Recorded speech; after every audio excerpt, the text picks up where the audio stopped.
అల్లరి చేయద్దమ్మా ప్లీజ్, దయచేసి ఒక 2 నిమిషాలు ఉంటే అయిపోతుంది. సర్పంచ్ గారు ఎక్కడున్నా వేదిక పైకి రావాల్సిందిగా కోరుతున్నాం.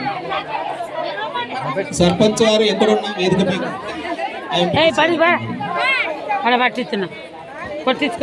సర్పంచ్ గారు ఎక్కడున్నా వేదిక పైకి రావాల్సిందిగా కోరుచున్నాం.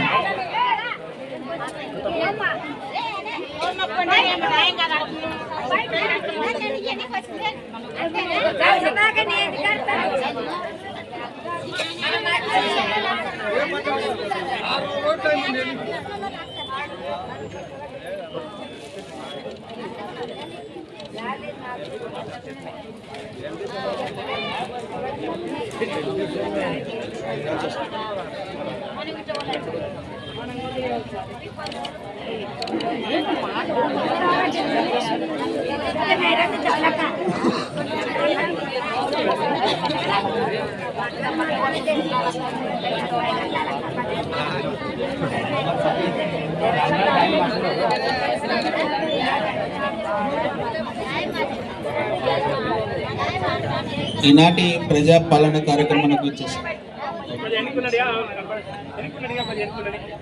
ప్రజాపాలనకు వచ్చేసిన జడ్పీ చైర్పర్సన్ గారికి మరియు ఎంపీటీసీ గారికి, తర్వాత గ్రామ ప్రజలందరికీ నా యొక్క నమస్కారాలు. ముఖ్యమంత్రి గారి సందేశం చదివి వినిపిస్తాను. అందరికీ నమస్కారం. ప్రజాపాలన కోరుకొని ప్రజాప్రభుత్వాన్ని ఎన్నుకున్నందుకు మీ అందరికీ మరోసారి హృదయపూర్వక ధన్యవాదాలు.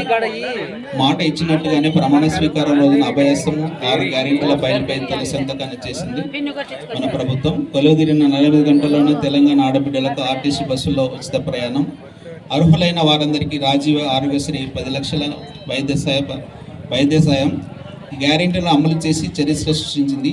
అదే సంకల్పంతో మిగిలిన గ్యారెంటీలను కూడా నెరవేర్చేందుకు ప్రజాపాలన కార్యక్రమాన్ని మన ప్రభుత్వం శ్రీకారం చుట్టిందని తెలియజేసేందుకు గర్విస్తున్నాం. చివరి వరుసలో ఉన్న వారికి అందరికీ కూడా సంక్షేమ పథకాలు అంచినప్పుడే ఈ రాష్ట్రం, దేశం అభివృద్ధి చెందుతుంది. ప్రజాపాలన ఉద్దేశం నిస్సహాయులకు సాయం చేయటమే. స్వయంగా ప్రభుత్వమే ఇవాళ మీ ఊరికి, మీ ఇంటికి వచ్చింది. మహాలక్ష్మి, రైతు భరోసా, గృహజ్యోతి, ఇందిరమ్మ ఇండ్లు, చేయుత పథకాల కోసం అర్హులైన ప్రతి ఒక్కరి నుంచి దరఖాస్తులు స్వీకరిస్తుంది.